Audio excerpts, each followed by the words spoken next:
Welcome back, Midnight viewers, to Father Malone's Weekly Roundup. I'm Father Malone, and beside me, in white face paint. That's right, in order to go goth, a black pug needs the Krylon white, liberally applied.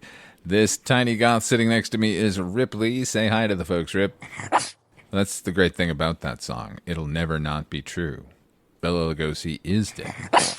She's gothed up. I'm quoting Bauhaus. Could it be? Oh, God, no. It's a themed episode. Run. Or stick around. Or actually, you should perch. On a tombstone. On a power line. On a muscly shoulder. That's right. You've been chosen to be a crow. The satellite of love needs you. No, not that crow. We're talking about the comic, we're talking about the 1994 flick, and we're talking about the newly released remake, reimagining, adaptation that's in theaters now. It's got Pennywise horror fiends. This is a series of films and its inspiration that are positively drenched in tragedy. The Crow started out as a comic series on the Caliber label. They were all written and drawn by the excellently named James O'Barr. Not so excellent was the inspiration. The Crow was born out of O'Barr's grief and rage following his fiance's death by a drunk driver. But he didn't take that misery and paint sunflowers like Van Gogh. Van Gogh? Van Gogh? I don't know. Anyway, he didn't do that. He created an undead avenger and a psychopomp who guides him. Now look, we all love the Brandon Lee film. There's something wrong with you if you don't like that film. And we'll get there.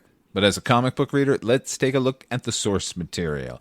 I find little things like antecedents to be important, especially when there seems to be a whole fan base who've decided anything other than that Brandon Lee movie simply will not do when it comes to interpreting these comics.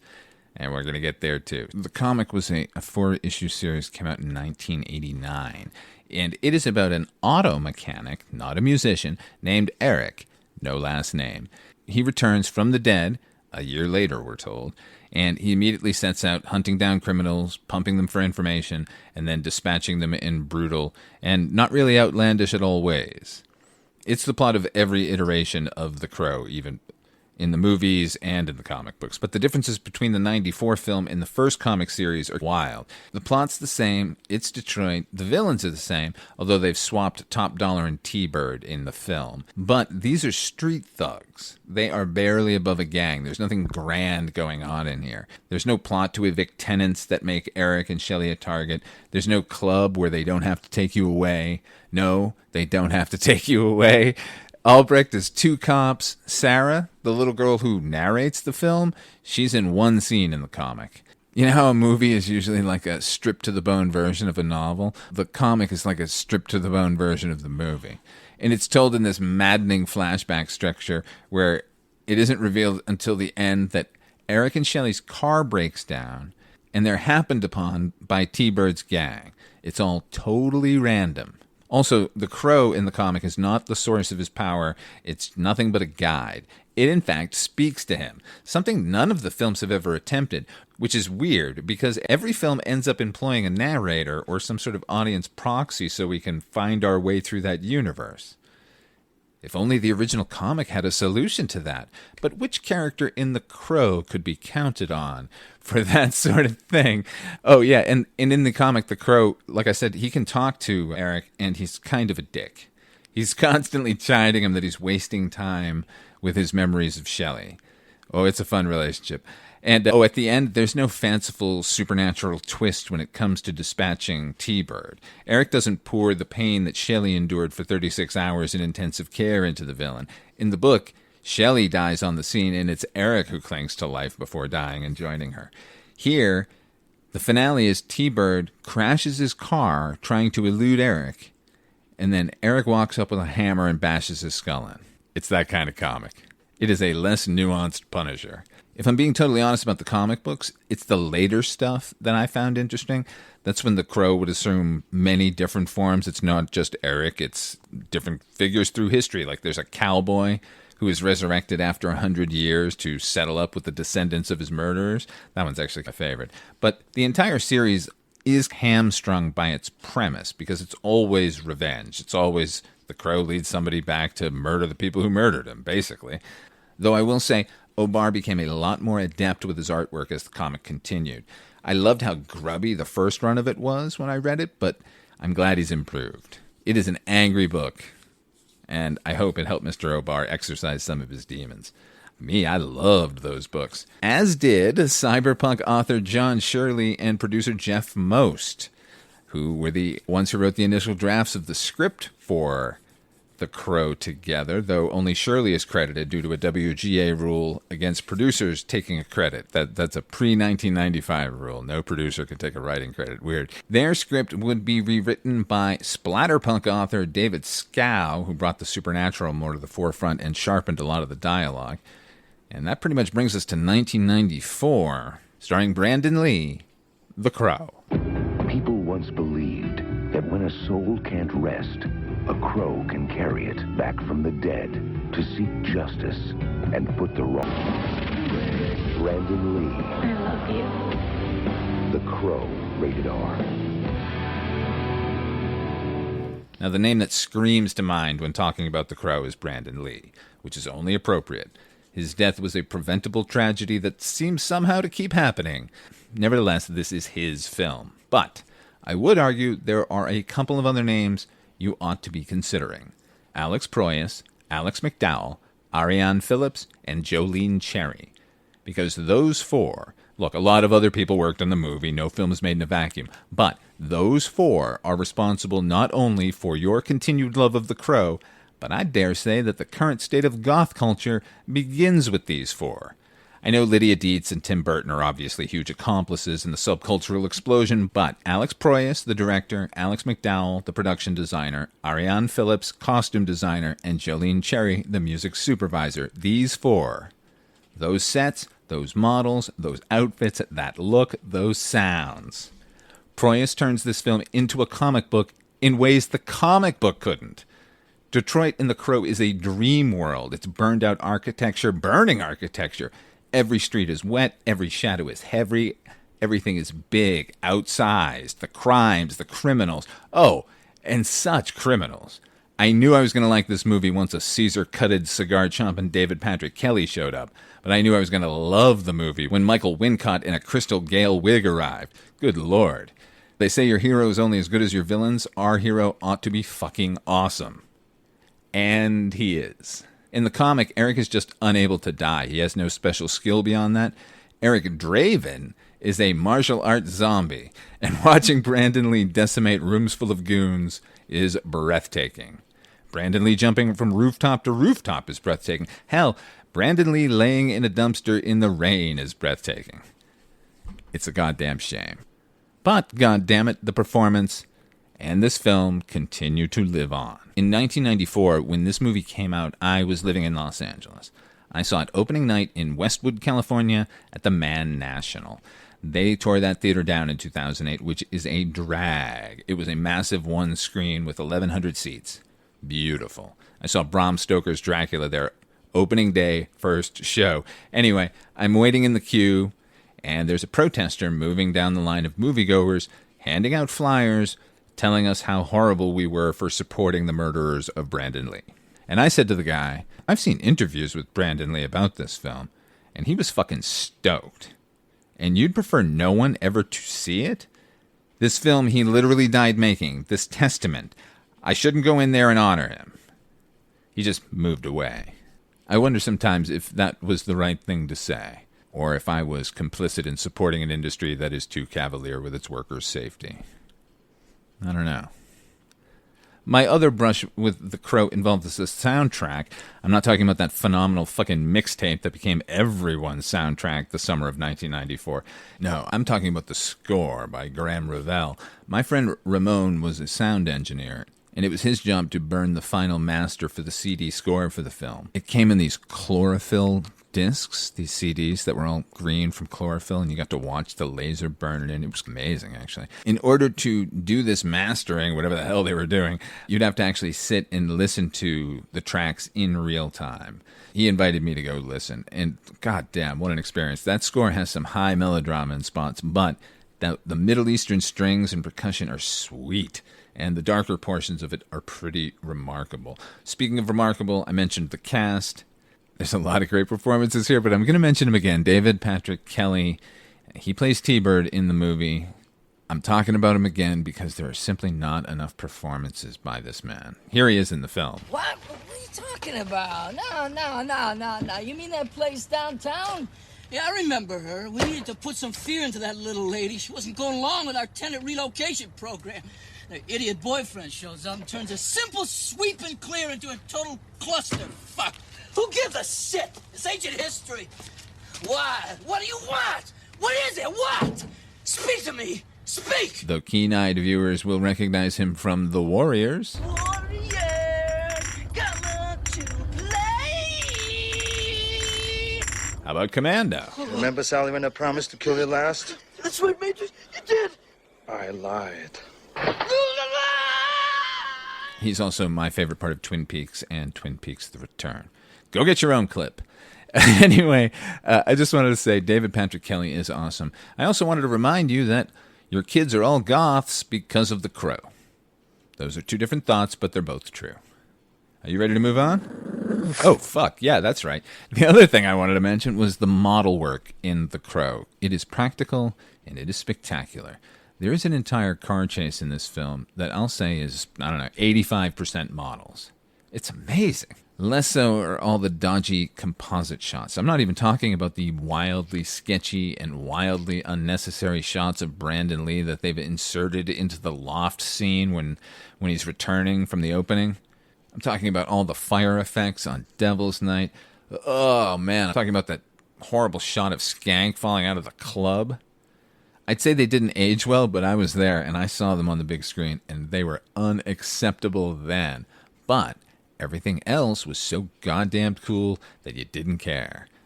I care now, but the practical stuff is still so disarming. It's like Wes Anderson's The Crow. Oh, we can move on now? Okay, cool. So let's go. Ready? The Crow, City of Angels. All right, I'm kidding. Jeez. That movie would be acceptable if the first one didn't exist. Sincerely. Because it's just the same goddamn movie. You know what? Actually, I want to mention two things about that film. I think it's really well directed by Tim Pope, The Cure's longtime videographer. By that I mean he made all of their music videos, not that he followed them around with a video camera. He made a brilliant choice in that film, which is he made it a world without a moon. That entire film basically takes place at night, and it's all sodium arc lamps creating artificial moonlight. I love it. The other thing is Iggy Pop is in the film. That's because scheduling prevented him from starring in the first Crow. He was supposed to be Fun Boy. That's the part Michael Massey played. It was that character's gun that fatally wounded Brandon Lee. In another universe, Iggy Pop killed Brandon Lee. Wait, that was two. So actually, I have three things I want to mention. I almost laughed like the count there. Not going to do that. Okay. This film also has some fucking awesome model work, particularly the cityscape. In the opening scene, the Crow, it's the Crow's point of view. It flies past a Jesus Save sign where a clutch of the neon letters are burned out, so it reads, Save Us. Look, maybe I'm easily impressed, but I thought that was super fucking cool to have an entire city pleading via a misappropriated religious ad. It foretold a level of greatness that the rest of the film could not live up to. But wait, you know what? There are more sequels. No, there aren't. How about that TV show? What the fuck are you talking about? To date, in my opinion, there have only been two other cinematic incarnations of The Crow, City of Angels and the current remake. Once again, this is The Crow. What's the first thing you liked about me? I felt that you were quite brilliantly broken. You feel like my person? You feel like my person. What's the worst thing you've ever done? I saw things. I shouldn't have seen any of it. Julie! Julie! Please don't do this!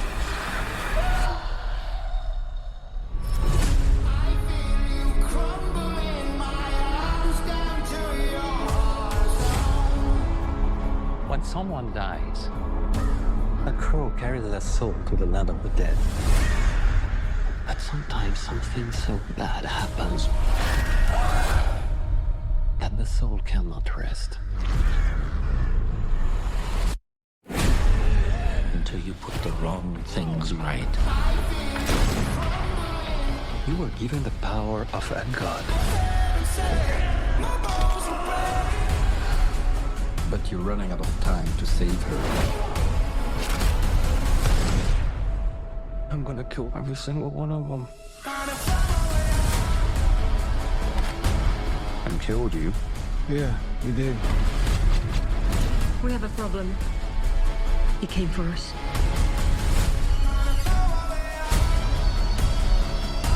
First impulse. Anger. It's not anger. It's love.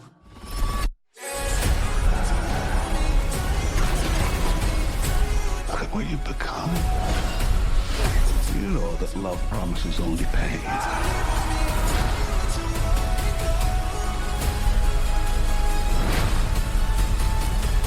You have no idea what hell awaits you. No, I do.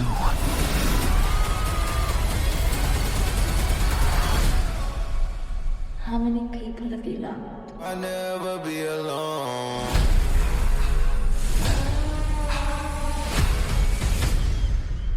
Remember at the start of the program when I was telling you all about the original comic and how the film that we know and love differs so wildly from it?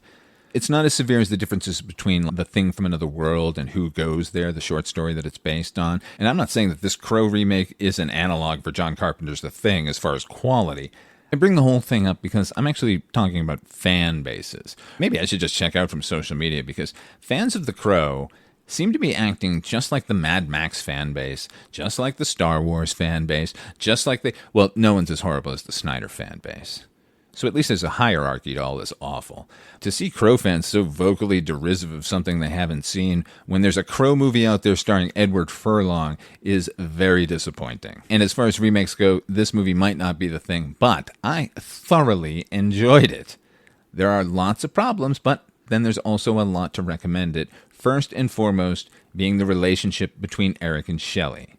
For one thing, there is a relationship between Eric and Shelley. The first act of the film has plenty of intrigue, but it's less interested in the supernatural, and it's more interested in these two characters finding each other. And it's lovely. The two leads, I mentioned Pennywise, Bill Skarsgård as Eric, and British singer-actress F.K.A. Twigs is Shelley, luminous and just as fucked up as Eric. Oh, they're not happy-go-lucky kids in this one. Shelley is involved in all sorts of nefarious dealings with some bad folk and finds herself in a co-ed correctional facility where she meets Eric. They break out and have a pretty phenomenal romance on the run, but this is The Crow, so that ain't gonna last. The film follows the same structure as the comic, and the original film for that matter. Eric is returned from the dead with a crow to guide him, and he cannot die. That is his only power. He's self-healing, which, by the way, looks astonishingly good. The effects overall are used sparingly, but when they do, they pack a punch. Speaking of punches, this Eric doesn't come back a kung fu master. He's just a guy. And the fights start out stumbling and awkward. They get a little more nuanced by the end. No, actually, they're not nuanced. He becomes a better fighter by the end. The fights do not become nuanced at all. They maintain a level of brutality that echoes the book in ways the first film only hinted at. I'm serious. A couple of times, I actually looked away. An aging gorehound like myself. Well, you can be a gorehound, but that'd have to be your official designation. You wouldn't be a pug anymore. All right, you think about it. This is the Crow that New Line Cinema would have made in 1994. They did try to buy it outright from James O'Barr, but would have cut him out completely, so that's why he went with Jeff Most and John Shirley. And had this been made in 1994, we would be talking about it right now as if it were a classic. But it's 30 years later. And while I don't feel right comparing the two films, the lingering ghosts of the first film's villains cannot be banished. The villains in this film are completely serviceable. There's nothing wrong with them. They're very well acted. And they're perfectly suited for this very real-world take on the Crow. The problem is, even the comic book doesn't feature a real Detroit. That's fantasy Detroit, just like it was in the first film. Just like L.A. was a nocturnal nightmare in City of Angels. All three had tons of character. This film takes place in nondescript major American city. I couldn't tell you if there was a coast involved, or mountains, prairies. I have no idea. It shouldn't matter, but it does. Because like I said, that first act is so endearing. I love these two kids. I'm rooting for them. I'm shattered when they're murdered. The rest of the film is fine. In fact, there are elements at play here that are superior to any iteration of the character so far, but those would be spoilers, and we shall not spoil, lest the Crow showed up, or the Skull Cowboy. That's a deep dive character. But in summation for that, I just want to say, fuck all the haters, and fuck all the bad reviews. I was dismayed by the trailers for this film just like you. It's because the setting seems so contemporary. Trust me, this is a fucking good movie, and it tells a complete story, and I dig it. I'm not suggesting you spend any money. No. Don't even rush. I'm just saying, sooner or later, there's going to be a whole lot of, hey, this wasn't so bad, all over social media. You mark my words. The Crow. What do you think, baby? We did it again. We wrapped it up. We wrapped this week up in a bow. A long, dark fishnet bow. Black paper with black writing. All right, enough of the gothiness. Thank you once again, Midnight viewers, for joining us here at Father Malone's Weekly Roundup. If you want to tune in this coming Friday, we have Midnight Viewing, the horror anthology podcast. We're taking a look at the next 2 episodes of Tales from the Dark Side. Until then, where can people find you, Ripley? Don't stare at me. I'm just playing. You can find her here. You can find me here. And you can find me at weirdingwaymedia.com. And you can also find us at patreon.com/Father Malone. If you want to support the show, we'll get you episodes early and commercial free and some bonus episodes and such and such. Until next time, I'm going to leave you with a line from the first filmed iteration of The Crow. I know you. I knew you. I knew you. But you ain't you. You can't be you. We put you through the window. There ain't no coming back. This is the really real world. There ain't no coming back. We killed your dad. There ain't no coming back. There ain't no coming back. There ain't no coming back.